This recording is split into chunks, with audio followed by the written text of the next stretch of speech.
देश का मान लिखने का जज्बा अपने अंदर रखते हैं और समय आने पर अपनी जान देश को देते हैं। ऐसे ही अदम्य साहस का परिचय दिया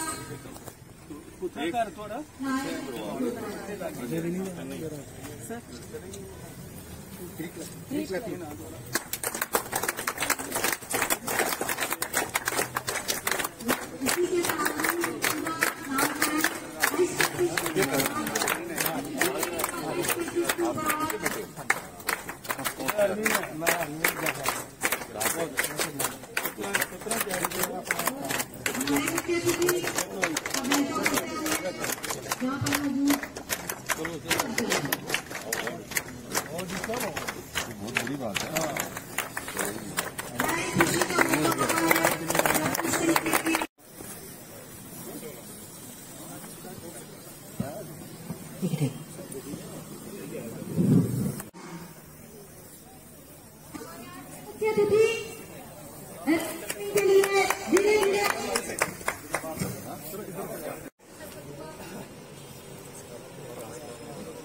बरनौटी वीडियो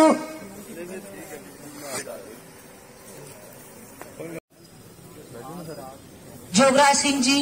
उनके परिजन जो विशेष तौर पर इस कार्यक्रम का हिस्सा हैं,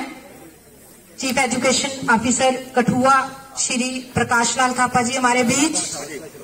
madam high secondary school Barwal principal Shrimati Makhni Devi ji, vice principal ji को कि वो मंच पर आए और इस कार्यक्रम में अपने विचार रखें।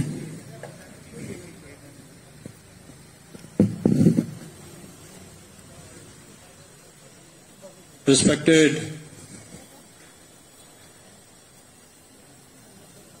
Virangana Neelam Kumari ji,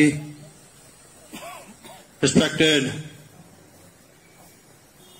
DDC council Kathua के चेयरपर्सन तनर मोहन सिंह जी, डीडीसी कठुआ राहुल यादव जी,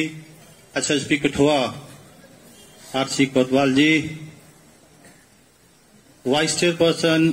DDC Kathua Raghunandan Bablu ji, sarpanch Sukhdev Singh ji, sarpanch Malvinder Singh ji, DDC member Sushma ji, sarpanch Sardar Kuldeep Singh ji, sarpanch Happy Jasrotia ji, Amarjeet Singh ji, नायब sarpanch Lucky Pathania ji, Yuvraj Singh ji, ex sarpanch Parshottam Singh ji, principal ma'am. Sir, सबसे पहले तो मैं आप सबका अपने ब्लॉक में, पंचायत बरवाल में आप सबका वेलकम करता हूं और आप डीडीसी कठुआ जनाब राहुल यादव जी का आप सबकी तरफ से, पीआरआईज की तरफ से, बरवाल वासियों की तरफ से आपका थैंक यू बोलता हूं, जिन्होंने हमारा प्रपोजल एक्सेप्ट किया और हमारा शहीद नायक जोगराज सिंह जसरोटिया जी के नाम से ये इंस्टीट्यूशन रखा। मैं आपका ज्यादा वक्त नहीं लूंगा, मैं आपको थोड़ा सा शहीद फैमिली के बारे में अवगत करवाऊंगा, इंट्रोड्यूस करवाऊंगा। ये फैमिली लेट श्री करनैल सिंह जसरोटिया जी की है, जिन्होंने आजादी की लड़ाई में भी हिस्सा लिया, आजाद हिंद फौज में भी रहे और तत्पश्चात जब देश आजाद हुआ तो उसके बाद इंडियन आर्मी को सर्व किया। मेंढर सेक्टर में करनैल सिंह जी ने अपना दाई टांग गंवा दी एक माइन ब्लास्ट में। उनके सपुत्र 7 बेटा बेटियों में मिडल वन शहीद नायक जोगराज सिंह जी, जो मात्र 33 वर्ष 10 महीने की आयु में वीरगति को प्राप्त हो गए, अपनी वीरता को दिखाते हुए, अपने पराक्रम को दिखाते हुए नौगाम श्रीनगर में ऑपरेशन रक्षक के दौरान जब कोई हाइड आउट का दरवाजा नहीं तोड़ रहा था तो शहीद जी ने बड़ी वीरता से उस दरवाजे को तोड़ा, ब्रेक थ्रू किया और उसके अंदर गए और टेररिस्ट को गन डाउन किया। शहीद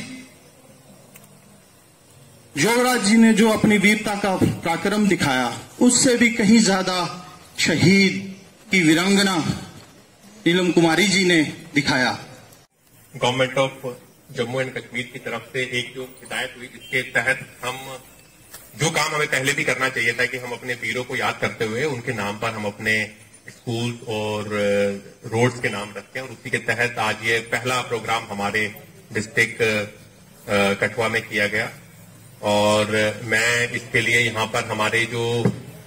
वीर नारी यहाँ पर हमारी उपस्थित हैं, नीलम जी और उनकी फैमिली का सबका शुक्रिया अदा कर रहा हूँ कि उन्होंने यहाँ पर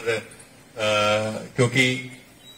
उनकी फैमिली, जैसे कि यहाँ पर हमारे बीडीसी चेयरपर्सन साहब ने बताया कि थर्ड जनरेशन देखा जाए तो आज की डेट में उनके यहाँ पर आर्मी पर्सनल है। एक बड़ी बात होती है कि आपकी एक फैमिली पूरी तरीके से देश की रक्षा में लगी हुई है, इसके लिए मैं आपका नमन करता हूँ। इसके साथ ही मैं हमारे डीडीसी के चेयरपर्सन, वाइस चेयरपर्सन, हमारी DDC member madam, PDC chairperson, उनका भी शुक्रिया अदा करता हूं कि उन्होंने यहाँ पर वो आए और इस कार्यक्रम में शिरकत की। यहाँ पर उपस्थित एसएसपी साहब, हमारे फौज के ऑफिसर्स, हमारे डिस्ट्रिक्ट एडमिनिस्ट्रेशन के जितने भी ऑफिसर्स यहाँ पर आए, सबका मेरी तरफ से बहुत बहुत शुक्रिया कि उन्होंने यहाँ पर इस कार्यक्रम में भाग लेने के लिए अपना टाइम निकाला। यहाँ पर बाल पंचायत के भी जितने लोग आए उनका भी मैं शुक्रिया अदा करता हूँ। और आगे भी इस टाइप के प्रोग्राम होते रहेंगे। आज ये देखा जाए तो पहला प्रोग्राम था जिसको हमने बहुत ही शॉर्ट ड्यूरेशन में हमने इसको कोशिश की कि हम इसको पूरा कर पाए। और एक जिस तरह से आपने यहाँ पे डीडीसी चेयरपर्सन साहब ने बताया कि हम आगे कोशिश करेंगे कि यहाँ पर हम एक स्टैच्यू भी हमारे वीर का लगा सकें, और उसके साथ ही एक प्लैंक जो कि उनकी जो उनका एक्ट ऑफ ब्रेवरी था, उनका एक साइटेशन था, वो भी जल्द ही लग जाएगा। और ये सब जो इवेंट होते हैं ये हमारे वीरों को याद करने के साथ साथ हमारे जो नए जवान होते हैं उनके अंदर भी एक फीलिंग भरते हैं। और ये एक बहुत ही अच्छा मेरे को देखने को मिला कि एक तरफ हमने लिखा है अपने वीर शहीद का नाम और दूसरी तरफ जो है उसी प्लैंक के ऊपर I am proud to be an Indian लिखा हुआ है। तो ये एक कोइंसिडेंस ये देखेगा तो हम वीर शहीद को याद भी कर रहे हैं। तो मैं उम्मीद करता हूं कि बरवाल की ये धरती जिस तरह से बार बार इस टाइप के वीर निकलते रहे हैं, आगे भी इसी टाइप के वीर निकलेंगे जो अपने देश की सेवा के लिए अपना जो है सब कुछ न्यौछावर करने में तनिक भी संकोच नहीं करेंगे। और उसके साथ ही हमारे, क्योंकि जैसे मैंने आपको बताया कि एक शुरुआत है, 2 दिन बाद हमने फिर से इस टाइप का प्रोग्राम करना है, उसके 2 दिन बाद फिर से एक प्रोग्राम करना है, और हमने एक लंबी फहरिस्त बनाई है। और कोशिश ये रहेगी कि हम पूरे महीने पूरे जो है इस टाइप से ये प्रोग्राम करते रहे हर थोड़े थोड़े दिनों बाद, सो दैट हम अपने सारे शहीदों को, वीरों को याद कर सकें। आप लोगों से भी मेरा ये निवेदन है कि जहां से भी जिस गांव में भी हमारे इस टाइप के शहीद हों, क्योंकि कई बार होता है कि हमारे नोटिस में नहीं होता है, लेकिन वहां से कोई पर्सन ऐसा होता है जिसने कोई एक्ट ऑफ ब्रेवरी किया होता है, वो फौज के साथ साथ कोई सिविलियन भी हो सकता है कोई सिविलियन ने भी कुछ ऐसा एक्ट ऑफ ब्रेवरी किसी वॉर के टाइम पर या फिर पीस टाइम पर किया हो जिसमें देश की रक्षा के लिए, उसको भी अगर आप अपने नोटिस में लाएं तो हम उसको भी रिकॉग्नाइज करेंगे। मैं इसी पर आप सबका एक बार फिर से शुक्रिया अदा करता हुआ, एजुकेशन डिपार्टमेंट का भी शुक्रिया अदा करता हुआ, क्योंकि उनको भी हमने कल ही बताया और एक शॉर्ट स्पैन में ही हमने ये एक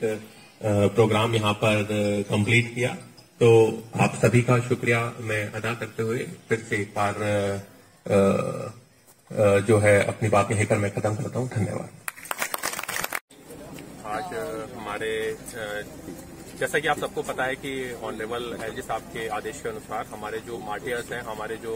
प्रोमिनेंट सिटीजन हैं, हम उनके सर्विसेज को रिकॉग्नाइज कर रहे हैं इन द रन ऑफ आज़ादी के अमृत महोत्सव। और उसी के एक पहला प्रोग्राम हमारे कठुआ डिस्ट्रिक्ट में आज यहाँ पर ये किया गया, जिसमें हमारे जो बवाल हायर सेकेंडरी स्कूल का नाम हमारे जो एक वीर शहीद थे जिनको शौर्य चक्र से सम्मानित वीर हमारे सबूत थे, शहीद योगराज जी, उनके नाम पर आज यहाँ पर एक प्रोग्राम करके उनके नाम पर ये स्कूल आज नामित किया गया, जिसमें हमारे PRIs और हमारे हमारा जो वीर परिवार था, वीरांगना का जो परिवार था, उनको भी यहाँ पर सम्मानित किया गया। और मैं उम्मीद करता हूँ कि आज़ादी के इस अमृत महोत्सव में जब हम अपने आज़ादी के 75 साल कंप्लीट कर रहे हैं, न केवल हम ये मैसेज अपने बच्चों तक पहुंचा पाएंगे, अपने वीर शहीदों को याद कर पाएंगे, बट उसके साथ साथ आगे की जनरेशन को भी प्रेरित कर पाएंगे अपने देश के लिए काम करने के लिए। और मैं फिर से अपने इस वीर को और वीर परिवार को नमन करता हूँ।